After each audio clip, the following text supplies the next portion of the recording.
Prosper is in a sports frenzy. Swim regionals, would they be able to continue the dynasty? Girls basketball vying for a perfect district season. Guys basketball clawing at Little Elm for their district claim. Now to the pitch, guys soccer taking on Arl Turner. Girls also squaring off with the Lions. How would all of these sports unfold? This is Game Time.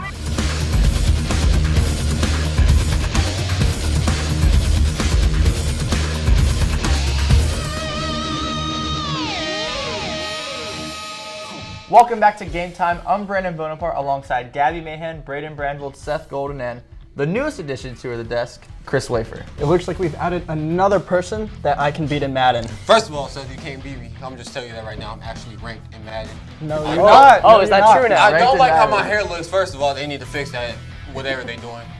What are you saying, Brandon? I mean, I didn't believe that you're ranked in Madden. Oh, is that yeah, true? that's not true. I'm ranked. Nobody can beat me. All right, well, we can discuss this later because right now it's time for the soccer highlights. Boys and girls soccer hosted Arl Turner here at PHS Wednesday night after the games had been postponed from Tuesday due to weather delays. The boys had the first go at Turner and held the lines to no goals and put up 4 of their own, winning the game 4-0.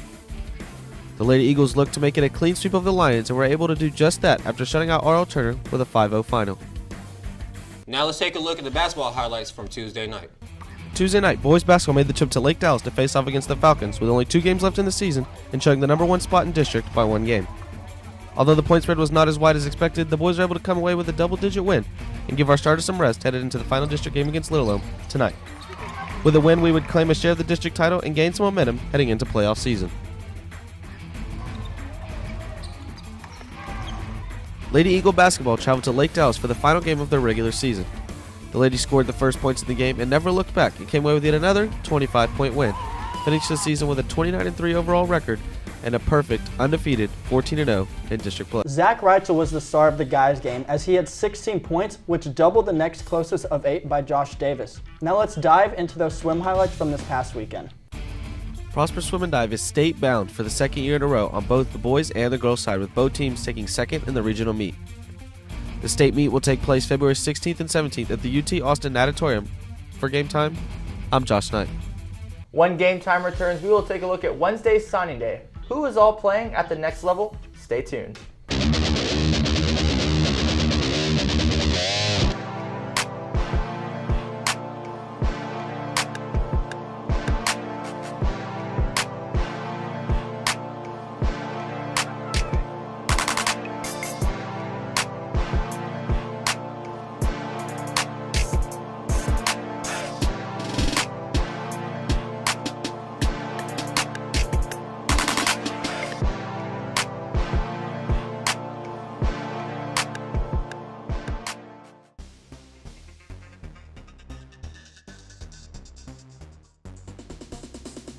Today's the day that some of the seniors start their commitments to their desired colleges. Let's see where these students are headed.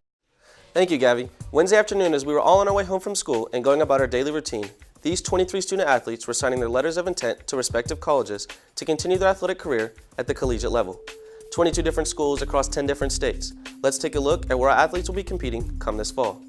Starting with Justin Benvey and David Alvarez, they're headed to Moorhead State. DJ left to Evangel. Blake Harrington will be a Cowboy up at Wyoming. Jevin Jackson made his pick Wednesday that he would become a Howard Bison. Grayson Winters is headed to Oklahoma to play for Southern Nazarene. Brooks Kaufman is staying local and attending Texas Wesleyan. And Kevin Symes is headed to Southeastern Oklahoma to play for the Savage Storm. Now for softball. Avery Colcaser is headed to Hendrix College. Skylar Phillips to Cordia University. And Bailey Zorns will continue her career as an Eagle at Oklahoma Wesleyan. In women's soccer, Peyton Jefferson is headed to the Windy City to play for the University of Chicago. Haley Davidson is headed to Norman to attend the greatest university in the country, Oklahoma. Kat Rogers is on her way over to Alabama to play for the Crimson Tide, and Macy McDougal is officially a Bulldog and will be attending Louisiana Tech this fall. For boys soccer, Chris Naylor-Grass is on his way to Trinity University, Cole Fedorchuk will be making the trip to Oral Roberts, and Joe Vanetti will be staying close to home and attending UT Dallas.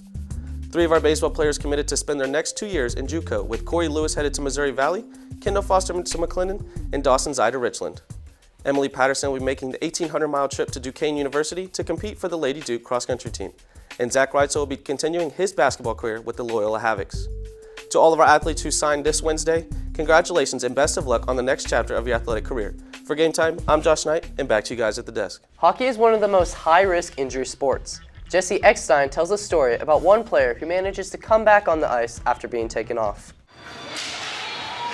Alex Williams, a sophomore hockey player for the Prosper Eagles, experienced a gruesome injury during the quarterfinals game against McKinney in November of 2016. I was going behind the net to get the puck, and some huge guy came up behind me and hit me from behind. After being knocked into the boards, Alex suffered a broken leg and a severe concussion. His hockey career was in jeopardy. Alex has played hockey for 6 years, playing for 5 different club teams as he rose up the ranks and developed as a player. He's a tremendous hockey player. He's one of the key defensemen we have on the team. He's got a tremendous work ethic. He hustles on the ice. He plays really smart at the blue line, helps keep the puck in, creates a lot of offensive opportunities just by playing smart defense. In the days following the injury, the doctors told Alex the terrible news. It was a fracture in my fibula, and then after that they bandaged it up. They put me in a CAT scan, and it was a pretty serious concussion, and they mentioned that if it happened to get worse, I might not be able to play again. It took Alex 8 weeks to recover from his injury.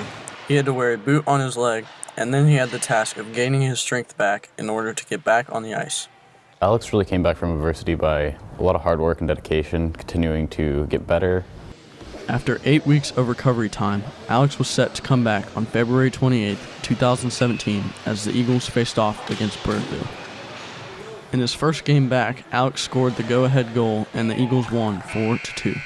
It felt pretty nice. I had been out for a long time, and I was just ready to play a game, and it was nice to get back finally on the ice. I'm Jesse Eckstein, reporting for Game Time. Thank you, Jesse. Let's move on to perhaps the biggest sporting event of the year, the Super Bowl. We all know how it went down. Nick Foles and the Eagles took down the Patriots' evil empire in dramatic fashion to capture their first Super Bowl. As much as I want to hear Chris hype up Nick Foles and the Birds, let's address the losing team, Tom Brady, now losers of 3 Super Bowl. Does this loss in Super Bowl 52 tarnish his legacy at all? No, not at all. When you throw for over 500 yards in one game, and you've constantly taken your team to the Super Bowl, it does anything but tarnish your legacy. Like Braden said, I agree that it does not tarnish his legacy. He's actually made it to the Super Bowl 8 times with the Patriots, and 5 of those times they've won, so I definitely don't think that And 3 of those times they lost. Hey, that's math. But he's taken them to the Super Bowl 8 times, and the quarterback is the most important position, and whenever you're able to take your team to the Super Bowl 8 times, there's nothing that can tarnish your legacy. I disagree with that. Quarterback is not the most important position. What is then? Defense. Anything on defense is the most important. I think we can agree that Tom Brady is not the golden boy that we all thought he was. He's not going to go 8-0 in these Super Bowls. Tom Brady is a Malcolm Butler interception, a 28-3 choked lead, and a few Vinatieri field goals from having a horrible record in the Super Bowl. Guys like Joe Montana, who's his biggest competition, he blew every team out in the Super Bowl except for the Bengals a few times, and he didn't throw a pick in any single Super Bowl he played in. So I don't think Tom Brady is just the hands-down greatest player of all time anymore. I think you really have to think about it and compare him with Joe Montana, who didn't make a mistake in the Super Bowl. But did Joe Montana go to the Super Bowl 8 times? Did he take his team to the Super Bowl as many times as Tom Brady has? I agree That's with you, the biggest Brandon. game. I agree that he's not the best quarterback in the league. However, I do think that his legacy is not going to be tarnished because of the 3 games that they lost. I don't. Many different sides on this argument, and we'll be right back. Student Council is selling underclassmen shirts to wear at the Spring Sports Pep Rally on February 20th. Ready, Set, Teach applications are due this Friday and can be accessed from the PHS Counselor's Course Selection link. Volunteer hours are available February 10th. See Ms. Smith to sign up. The Health Science Qualification Questionnaire must be completed by February 7th with recommendations. Permission forms to enroll in dual credit courses next year are due to the counseling office by March 9th. That's all the time we have for you today. Be sure to catch us every Friday, same time, same place. For Game Time, I'm Brandon Bonaparte. I'm Gabby Mahan. I'm Brandon Brandvold. I'm Seth Golden. I'm Chris Wafer. Catch the boys basketball team at 7:30 at Lowell.